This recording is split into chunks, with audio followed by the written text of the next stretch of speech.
Hello friends, ये हमारा सेबी का कॉमर्स एंड अकाउंटेंसी का सिलेबस। और लास्ट वीडियो में हमने accounting for share capital transaction including bonus shares and right share start किया था, जिसमें हमने फर्स्ट पार्ट कवर किया था। अब इस वीडियो में हम बोनस इशू के स्टैंडर्ड्स पढ़ेंगे। लेकिन सबसे पहले समझते हैं कि बोनस शेयर क्या होता है। जब कंपनी अपने एग्जिस्टिंग शेयर होल्डर को नए स्टॉक्स देती है लेकिन उसके लिए कोई पैसे नहीं लेती, उसे हम बोनस शेयर बोलते हैं। यह कंपनी हर शेयर होल्डर्स को उसके शेयर होल्डिंग के हिसाब से शेयर्स इशू करती है, जिससे उनकी शेयर होल्डिंग रेशियो चेंज ना हो। The bonus shares are additional shares given to the current shareholders without any additional cost based upon the number of shares that a shareholder owns. These are companies' accumulated earnings which are not given out in the form of dividends but are converted into free shares. लेकिन friends, आपको bonus share में एक important concept समझना होगा, that is bonus ratio. या example ले लो कि bonus ratio है 1:5, मतलब हम हर 5 एग्जिस्टिंग शेयर के लिए एक नया बोनस शेयर दे रहे हैं। समझ रहे हो? अगर हमारे पास 10,000 शेयर्स है तो हम 2,000 शेयर्स इशू करेंगे। क्लियर है? और फ्रेंड्स, यहाँ एक बात समझो कि हम हमारे रिजर्व एंड सरप्लस को यूज़ करके बोनस शेयर्स इशू कर रहे हैं, मतलब उसे हम शेयर कैपिटल में कन्वर्ट कर रहे हैं। इस प्रोसेस को हम कैपिटलाइजेशन ऑफ रिजर्व्स बोलते हैं। ये टर्म याद रखना, अगर एग्जाम में ये टर्म आए तो समझ जाना कि बोनस शेयर्स की बात हो रही है। अब फ्रेंड्स, आप सोचोगे कि कंपनी अपना रिजर्व यूज़ करके शेयर्स में क्यों कन्वर्ट करती है। यहाँ ये समझो कि इससे कंपनी की रेपुटेशन बहुत बढ़ती है। इसमें कंपनी ये सिग्नल दे रही है कि उनके पास बहुत पैसा है कि वो फ्री में शेयर्स बांट रहे हैं। समझ रहे हो? अब आगे बढ़ने से पहले एग्जाम्पल लेके अपना कंसेप्ट ब्रशअप कर लेते हैं। The Alpha company announced bonus issue to the shareholders in the ratio of 2:3. Shareholder X has 6,000 shares before announcement of bonus issue. How much share would he have after bonus issue? और friends, यहाँ bonus ratio दिया है 2:3, और मैंने आपको अभी बताया कि लेफ्ट साइड न्यू शेयर्स को डिनोट करता है और यह राइट साइड एग्जिस्टिंग शेयर्स को। यहाँ हमारा एग्जिस्टिंग शेयर्स है 6,000, मतलब हम बोनस शेयर्स इशू कर रहे हैं 4,000। वो सिंपल कैलकुलेशन है। हमारा टोटल नंबर ऑफ शेयर्स आएगा 10,000। क्लियर है? अब फ्रेंड्स, मैंने आपको बताया था कि कंपनी अपना रेपुटेशन बढ़ाने के लिए बोनस शेयर्स इशू करती है, लेकिन कोई भी आलतू फालतू कंपनी आके बोनस शेयर इशू करके इन्वेस्टर्स को अट्रैक्ट कर सकती है, राइट? इसलिए कंपनी एक्ट्स में कुछ कंडीशन दिए हैं जिसके बाद ही आप बोनस शेयर्स इशू कर सकते हो। अब वो कंडीशंस क्या है? सबसे पहला कंडीशन ये है कि कंपनी के आर्टिकल ऑफ एसोसिएशन में ये दिया होना चाहिए कि वो बोनस शेयर्स इशू कर सकती है। सेकंड कंडीशन ये है कि कंपनी को शेयर होल्डर्स का अप्रूवल लेना पड़ता है कि उन्हें बोनस शेयर्स चाहिए। वो कंडीशन पूरी हो गई कि थर्ड कंडीशन ये है कि कंपनी अपने बॉन्ड्स और लोन का रिपेमेंट अच्छे से कर रही है। अगर उसमें कुछ डिफ़ॉल्ट हो रहा है तो कंपनीज बोनस शेयर इशू नहीं कर सकती। फोर्थ कंडीशन ये है कि कंपनी अपने एम्प्लॉय को उनके बेनिफिट्स प्रोवाइड कर रही है। फॉर एग्जांपल, प्रोविडेंट फंड के लिए या ग्रेच्युटी के लिए पैसे जमा कर रही है। अगर उसमें भी डिफ़ॉल्ट हो गया तो भी कंपनी बोनस शेयर इशू नहीं कर सकती। और लास्ट कंडीशन ये है कि बोनस शेयर इशू करने से पहले कंपनी को ये ध्यान रखना होगा कि उसके सारे equity shares fully paid up हो। अगर कंपनी के कुछ शेयर्स पार्टली पेड अप है तो वो बोनस शेयर इशू नहीं कर सकती। क्लियर है आपको ये 5 conditions? Let's see what it says.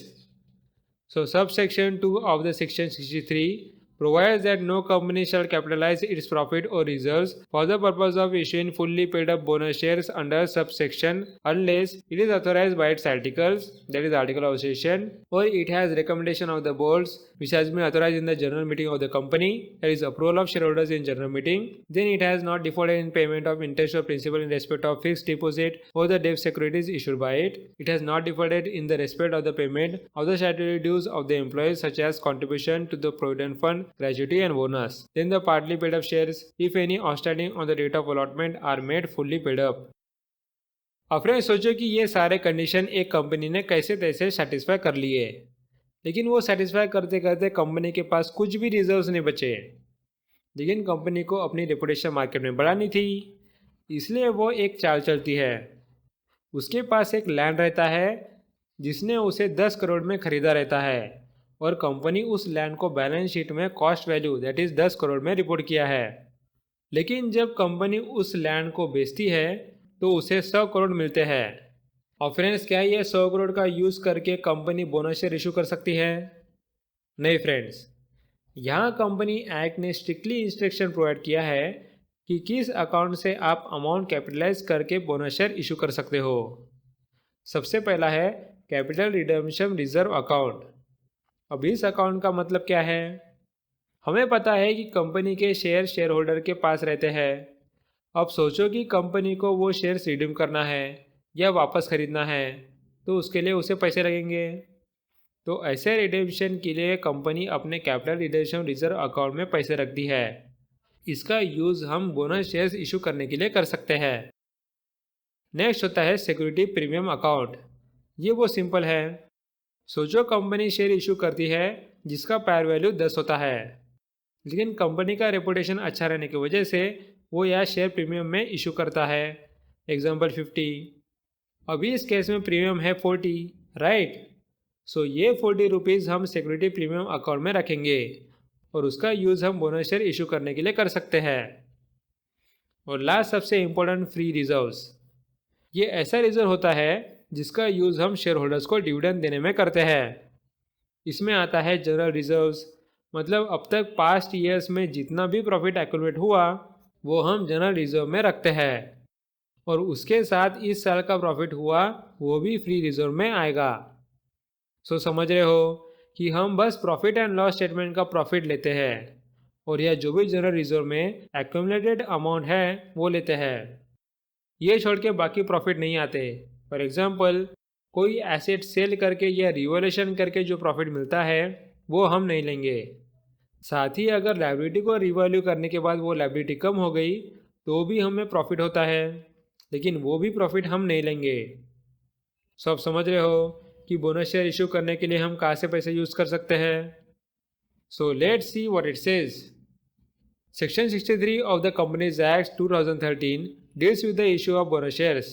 According to the subsection 1 of Section 63, a company may issue fully paid up bonus share to its members in any manner whatsoever out of its free reserve, then securities premium account that are realized in cash, then capital redemption reserve account, provided that no issue of the bonus shares shall be made by capitalizing reserves created by the revaluation of assets. As per the Section 243 of the Companies Act 2013, free reserves means such reserves which, as per the latest audited balance sheet of the company, are available for distribution as dividend, provided that any amount representing unrealized gains, notional gains or revaluation of assets, whether shown as a reserve or otherwise, or any change in carrying amount of an asset or of a liability recognized in equity, including surplus in profit and loss account on measurement of the asset or the liability at fair value, shall not be treated as free reserves. और friends, यहाँ ये बात आप समझो कि bonus shares को issue करने के लिए भी हम इसी ऑर्डर में रिजर्व यूज़ करते हैं।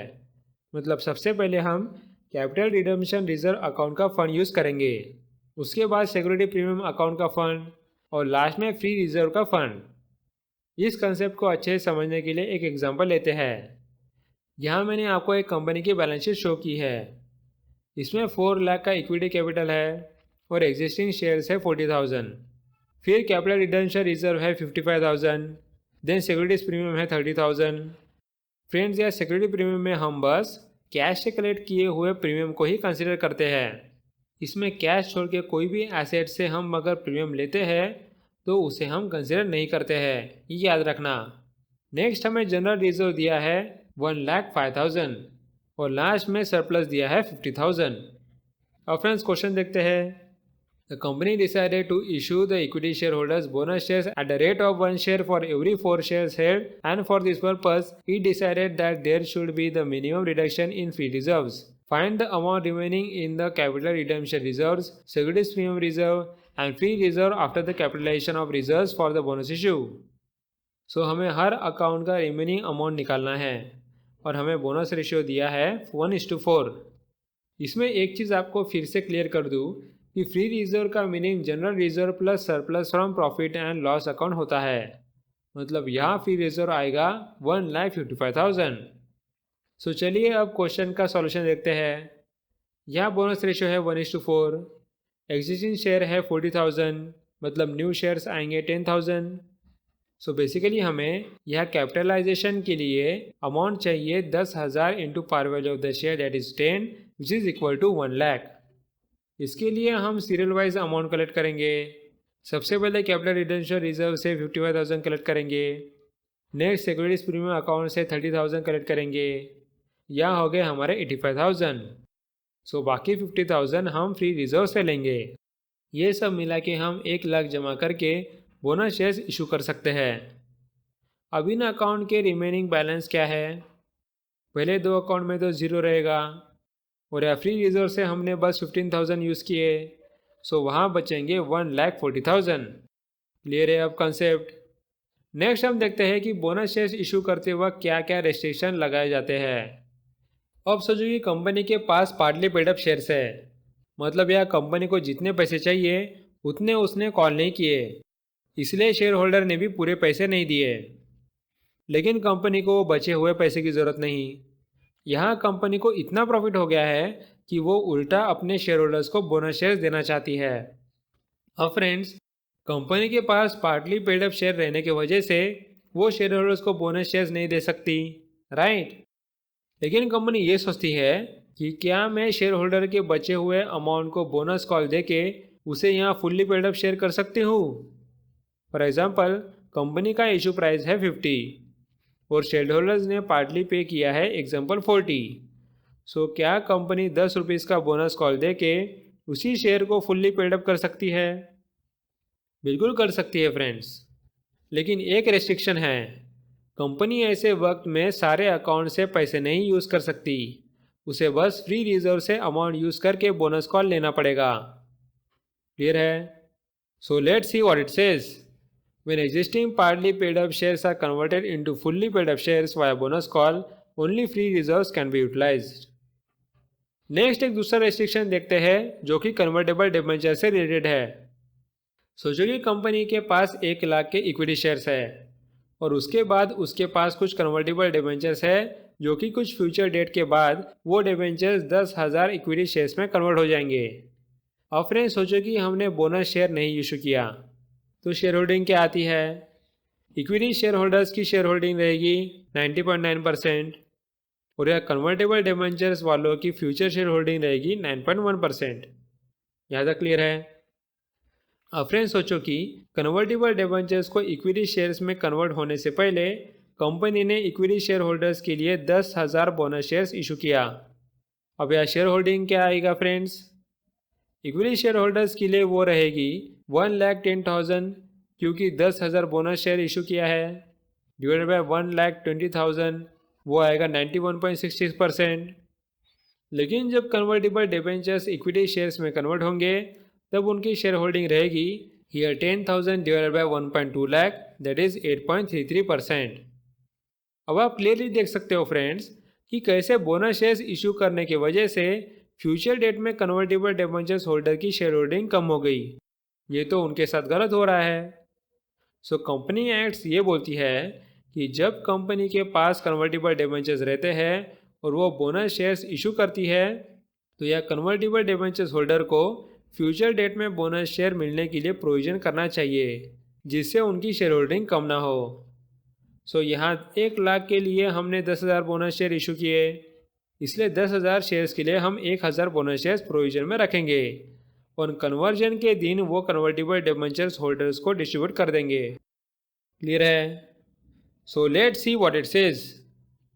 An issuer shall make a bonus issue of equity shares only if it has made reservation of equity shares of the same class in favor of the holders of outstanding compulsory convertible debt instruments, if any, in proportion to the convertible part thereof. The equity shares so reserved for the holders of fully or partly compulsory convertible debt instruments shall be issued to the holder of such convertible debt instruments or warrants at the time of conversion of such convertible debt instruments, optionally the convertible instruments, warrants, as the case may be on the same term or same proportion at which the bonus shares were issued. Next friend, सोचो कि कोई company अपने share holders को dividend देने वाली है, लेकिन वो सोचती है कि ये डिविडेंड देने से पहले उसका बोनस शेयर्स इशू करके डिस्ट्रीब्यूट कर देते हैं। सो क्या कंपनी ऐसा कर सकती है? नहीं फ्रेंड्स, कंपनी ऐसा नहीं कर सकती। So without prejudice to the provisions of the sub-regulation 3, bonus shares shall not be issued in lieu of dividends. Next एक रेस्ट्रिक्शन देखते हैं जो कि सुपर वोटिंग राइट्स पे डिपेंड करता है। देखो फ्रेंड्स, कुछ कंपनीज जब इक्विटी शेयर्स इशू करती है तो वो दो तरह के वोटिंग राइट्स के शेयर्स इशू करती है। एक जनरल पब्लिक के लिए नॉर्मल वोटिंग राइट शेयर होते हैं और या दूसरा सुपर वोटिंग राइट शेयर्स होते हैं जो प्रमोटर्स या मेंबर्स को दिए जाते हैं जिससे उनका कंपनी में कंट्रोल रहे। सो यहाँ बोला गया है कि जब ऐसी कंपनीज बोनस शेयर्स इशू करती है तो वो ये शेयर्स भी नॉर्मल वोटिंग राइट्स और सुपर वोटिंग राइट्स में प्रमोटर्स और शेयर होल्डर्स को उनके शेयर होल्डिंग के प्रोपोर्शन में डिस्ट्रीब्यूट किए जाएंगे। क्लियर है? So let's see what it says. If an issuer has issued super voting right equity shares to its promoters or founders, any bonus issue on the SR equity shares shall carry the same ratio of voting rights compared to ordinary shares, and the SR equity rights issued in a bonus issue shall also be converted to equity shares having the voting rights same as that of the ordinary equity shares along with existing SR equity shares. और friends last restriction ये है, अगर company ने ये decide कर लिया कि bonus shares देंगे तो उसके बाद वो उस डिसीजन को विड्रॉ नहीं कर सकती। So the company which has announce the decision of its board recommending a bonus issue shall not subsequently withdraw the same. So friend, इसके साथ हमारा बोनस इशू का पार्ट भी कवर हो गया। नेक्स्ट वीडियो में हम राइट्स इशू देखेंगे। So thanks for watching and meet you in the next video.